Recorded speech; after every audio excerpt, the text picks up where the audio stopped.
So this evening we're going to look at Rails active record scope methods. And if you have any questions throughout the lecture tonight, please shout them out either over your microphone or throw them into the chat, and I'll do my best to answer them.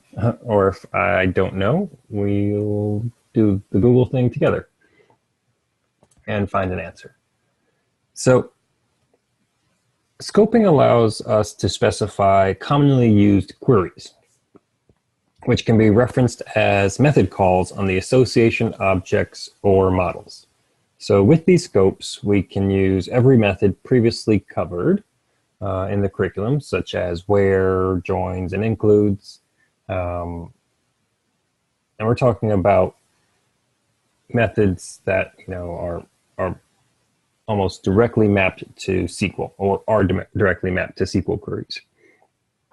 And all scope methods will return an active record relation object, and that is the big difference about what a scope method is going to return to us, which is going to allow for further methods or even other scopes to be called on it.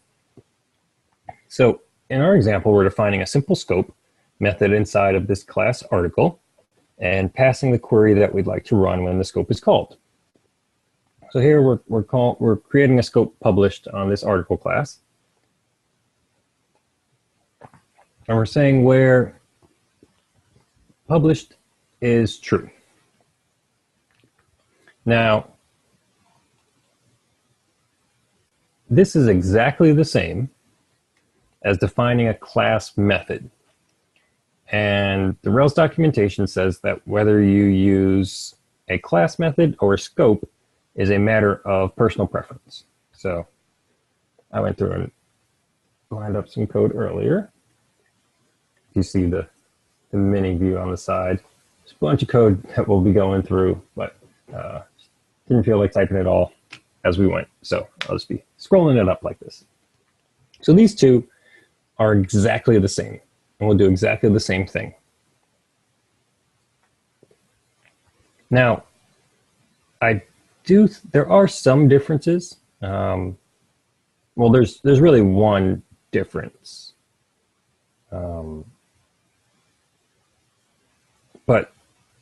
And we'll get to that. So I do think they're not exactly the same, but they're going to return the same info here. So scopes are also chainable within scopes. So let's bring up a chain scope. And for reference, I'll keep what's up here. I'll just comment it out as we go.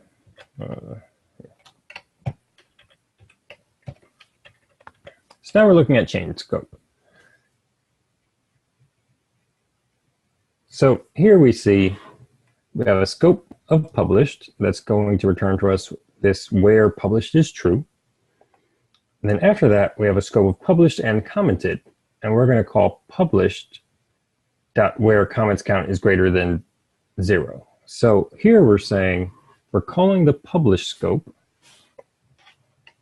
with this, and then we're doing a where on what that returns to us and getting this comment count greater than 0. So it's similar to saying, or equivalent to saying, where published is true and where comments count is greater than 0. So we can call this published scope method on the class like such. And there we see how it's equivalent and how it's called as a class level method. Or we can call it on an association consisting of article objects like such. So we set a category, and category has articles in it, so we can call category.articles.published. It's going to return to us published articles belonging to this category. Now, scopes can also take arguments, just like a method. So let's just scroll that just a touch out of view. We'll bring this up. And this is how we pass state an argument using what, if I remember correctly, is called a lambda, which is this little arrow. And here we see we're passing it a time, and then we're using that time right here into the question mark. So we're doing some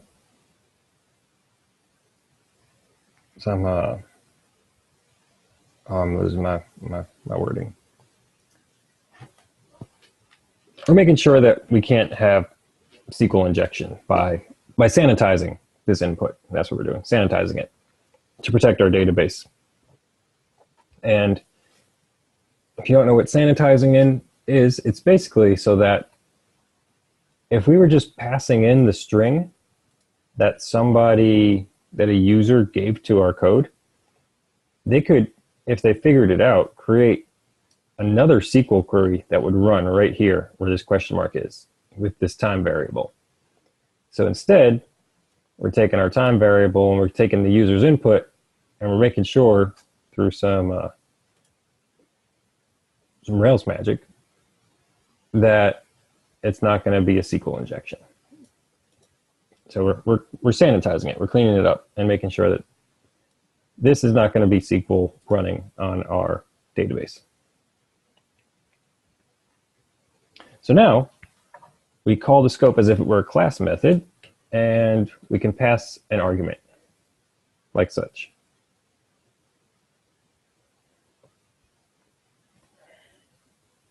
Now, this is, as I stated before, duplicating the functionality that would be provided by a class method. So that the scope on line 23 and this class method on line 29 are exactly the same thing.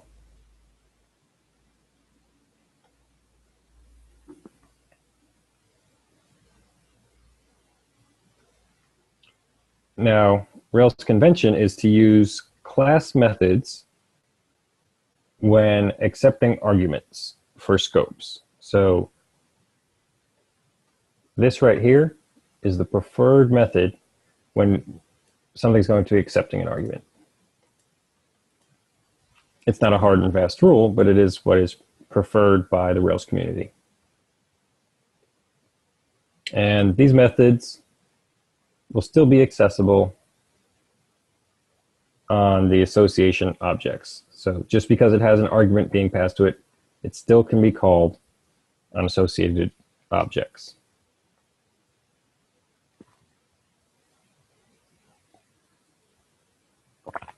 Now,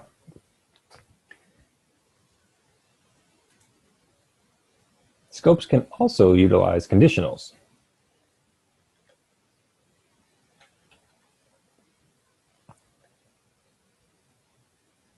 So we see here that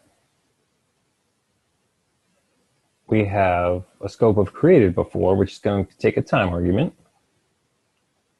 And it's going to say, find out return where there's created at is less than the time that's passed into the argument. And that's only if time is present in this instance. And as we've been doing, the equivalent class level method would look like so. Now, the important thing is that a scope will always return an active record relation object. And this is what I was talking about a little bit before, that even though these two ways of accomplishing the same thing are considered the same, there is a difference in what is returned because the scope will always return that active record relation object. So even if the conditional evaluates to false, whereas this class level method is going to return nil. Now this can cause a no method error when chaining classes or when chaining class methods with conditionals. And so if any of the conditions in a chain return false, then one of them will pop up as a nil. And then when you try and call a chained method on that nil, you get a no method error. And you have to go searching for that. Now, scopes don't return nil. Excuse me. A scope by default will return an all scope instead of a nil or a false. And we'll look at that a little bit once we get past a few more examples. And that's where, even though Rails documentation says these things are exactly the same and it's a matter of preference which one you use, I don't think that that is accurate. You know, if I think that while we might not want everything to be a scope, we want to know exactly, you know, kind of, we want to think about our code and what makes the most sense. But if we're going to be chaining methods, it would create less error-prone code to use a scope instead of a class-level method. And that is just dependent on what our methods are doing and how we want to write our code. But really knowing what our methods are doing and how they're going to be used can help define when a scope is preferable over a class-level method.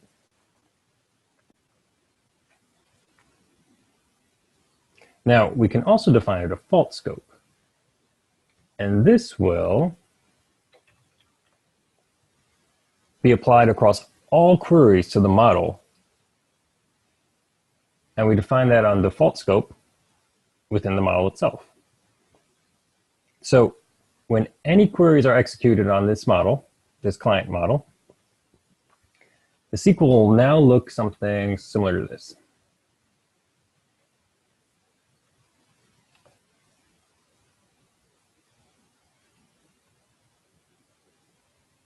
And if there's more complex things that we want to do with this default scope, we can define it on a class level default scope method. So something like this, we could take our default scope and build more complex things in here. Because multi-line code is definitely easier to build more complex queries and things with.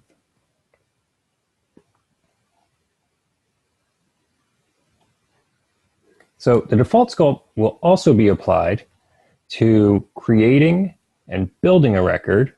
However, it is not applied when updating a record. So I'm missing my C here. Here we see we have a default scope where active is true. So that means that every query is going to have that tacked onto it. And we see client.new, we get this active true flag. Client.unscoped new is going to have active as nil.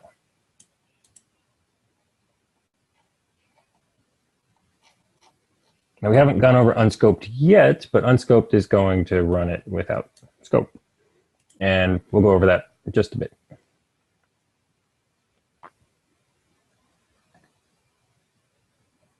Now I can't say if using default scope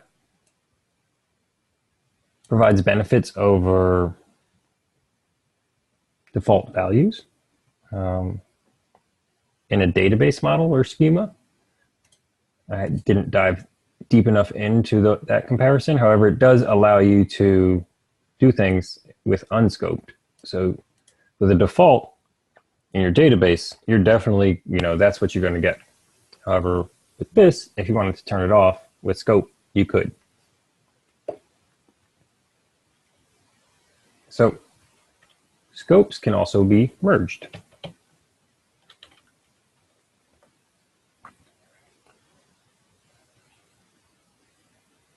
And they're merged using AND conditions. So when we chain them, and this is what our merge is doing here, they're going to be chained together with ANDs, just like where clauses are chained together in SQL. So we see we have an active where state is active and an inactive where state is inactive. And that's going to translate into our select users dot star from users, where users dot state and equals active and users dot state equals inactive. It might be easier to just mix these user dots for readability. Select star from users where state equals active and state equals inactive. It's probably a simpler query to look at. So if we mix and match scope and where conditions in a method call, the final sequel will have all the conditions joined with and. Once again, I'll drop these user dots off.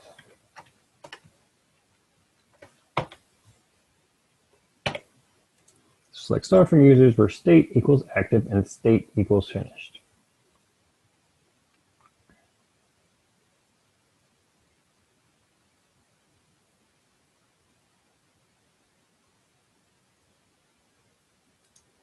We can also define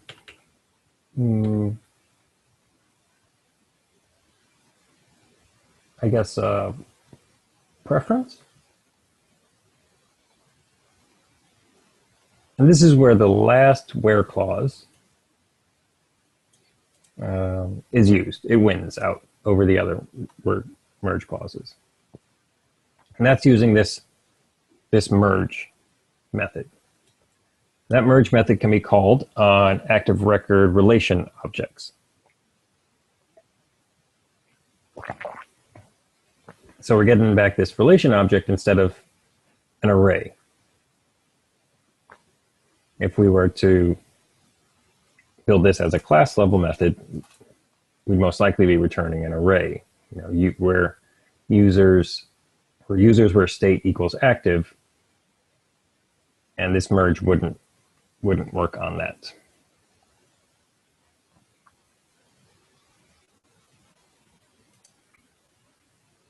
Now, a little bit larger example. Now this is going to show that default scope will be prepended in scope and where conditions. So here we have a default scope where state equals pending, or where state is pending. And then we have two other additional scopes, active and inactive. And that's where state isn't active or where state is inactive, which can make some sense, you know, when we instantiate a new user, their state's going to be pending until we set them either active or inactive. And that could be they take a certain action, they confirm their email and they become active, or they do something. And if they ever fall inactive, they drop to inactive, which makes a lot of sense. So when we call something like user.all, we're getting our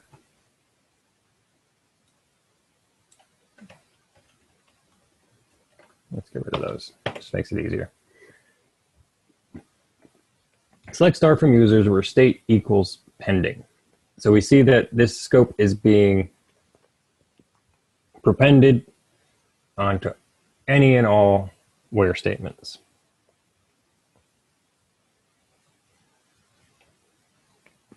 So it's being merged for both scope and where conditions. And here's a scope, user active. Select star from users where state equals pending and state equals active. And so default scope can cause some issues if not used carefully. Now to look at what we saw for a second before.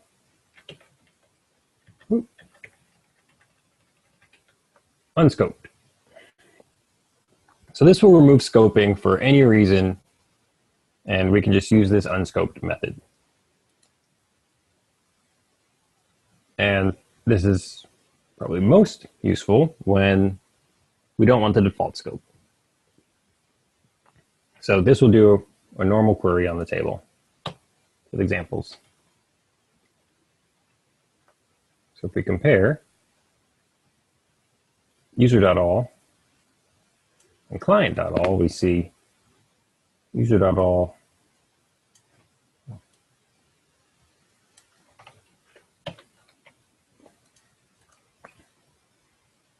has this extra where tacked on here. And that's the default scope.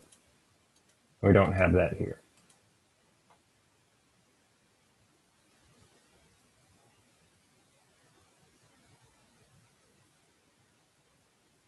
Unscope can also accept a block. Like such.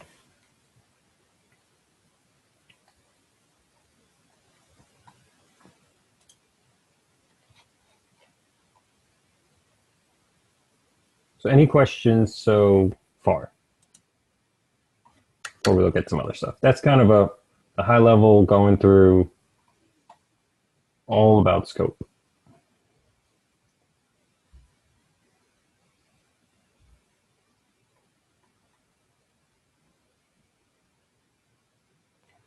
Yeah, and I don't know that scope is really deeply talked about in the unit. That's why we're having this kind of lecture. But yeah, it's all about the SQL that's going on underneath Active Record and how we can work with that a little more directly. So Active Record allows us to do lots of things without having to write SQL, but sometimes to do more advanced and complicated things, we need to understand the SQL that's really going on underneath and what's happening with some of these methods that we have access to. So let's look at a few other things.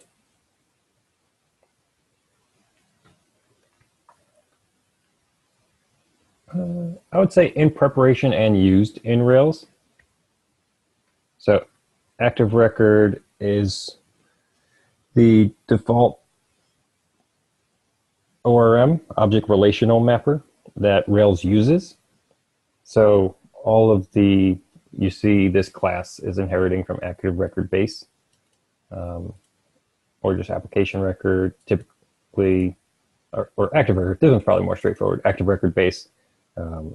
This model is using Active Record.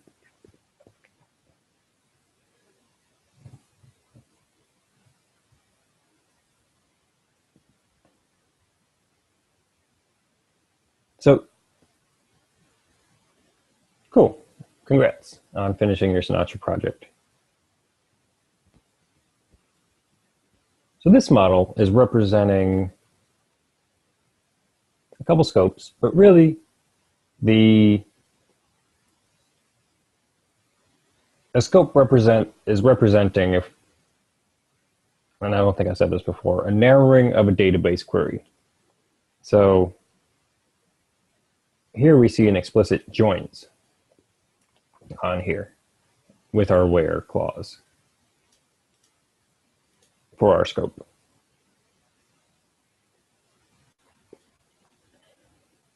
And this calls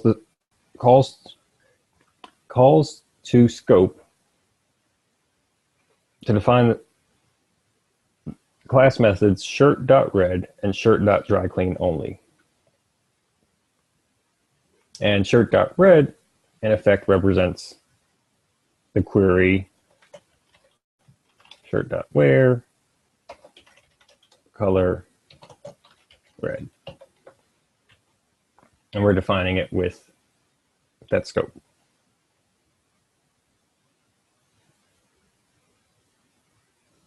Now, some of the more, I guess, intricacies of scope is that we should always pass a callable object to the scopes defined with scope. And this will ensure that the scope is reevaluated each time it is called. And once again, note that we just have some syntactic sugar over a class level variable or a class method. However, there is that note where, you know, unlike doing something like here shirt.find, to try and get the same information, the object returned by shirt.red is not an array. It will be an active record relation. And that is composable with other scopes. So we could do things like shirt.red.first or shirt.red.count or shirt.red.where. Let's say size medium.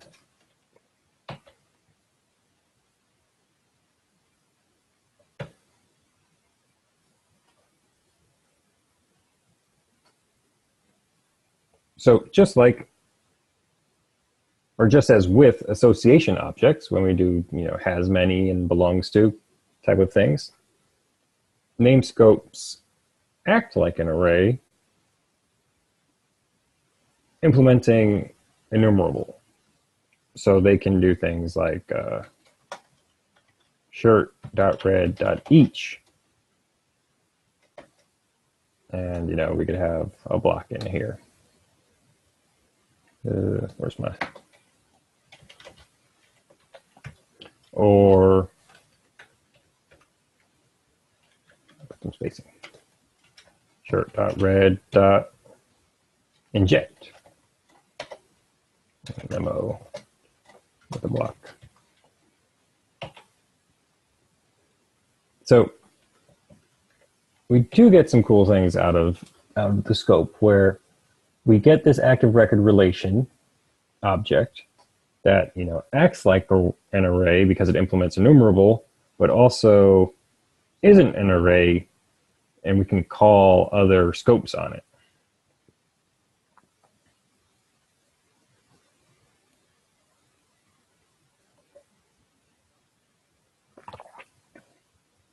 And as we said before, they're composable so that we can chain them together.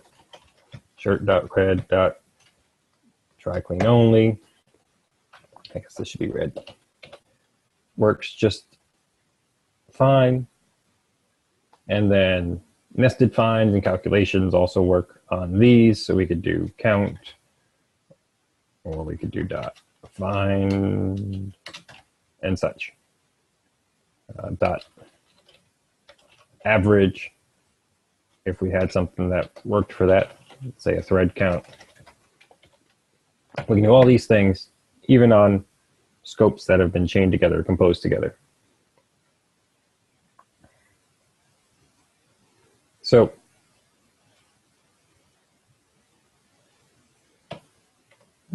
scroll down a little bit.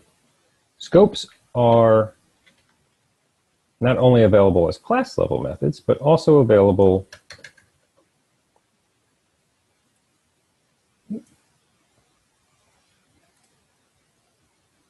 to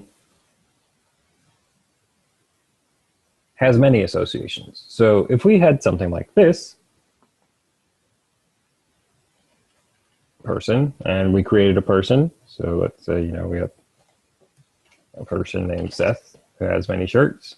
It could be, Seth.shirts.red.dry clean only. And that would return all of my red dry clean only shirts. And that comes through the association as well. Now, named scopes can also have extensions, just as with has many associations.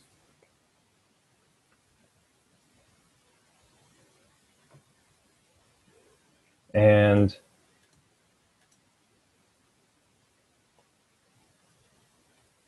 they can also be used, as we showed before, with creating and building objects.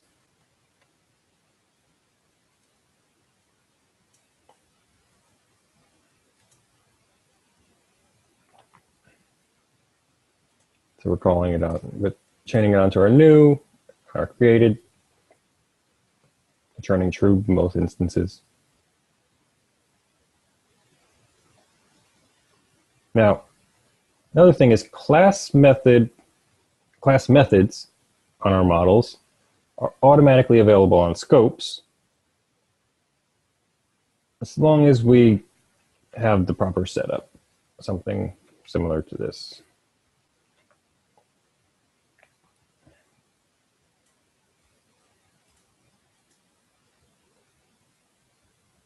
And with this, we'd be able to call our methods like such. And they would work fine.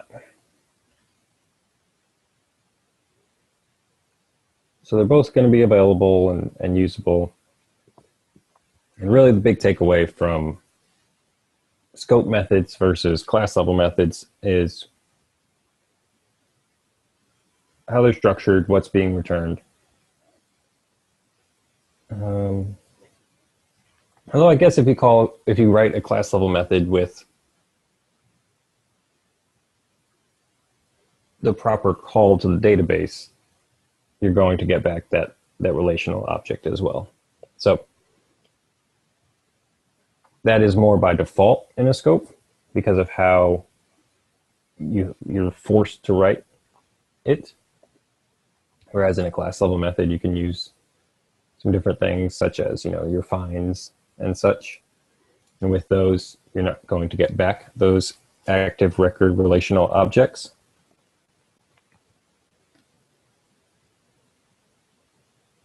But yeah, that's about the crux of everything that I had this evening for this topic.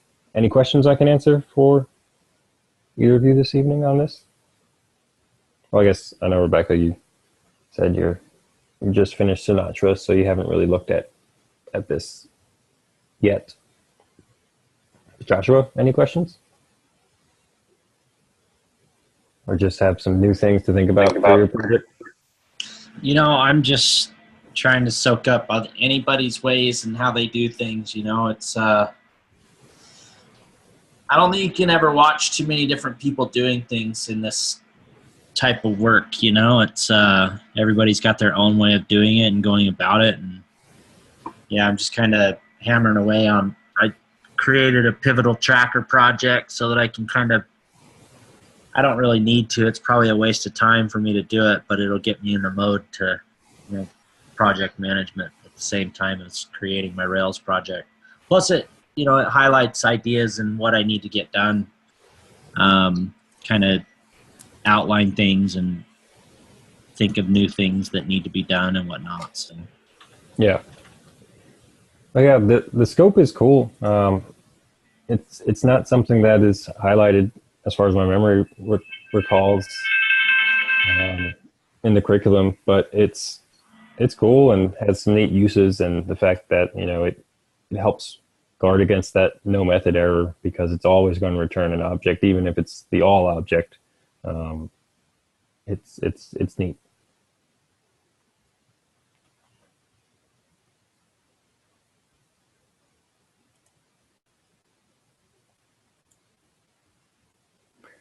But yeah, if that's it from you folks this evening, I'll say thank you for coming out. Oh, no problem that you got a phone call. And yeah, thanks again for coming out tonight and hanging out for a little bit, learning about scopes. They're pretty neat. One of those things that we don't hear about often, but is there and available to us as long as we know, how it works and something else to play around with and try out.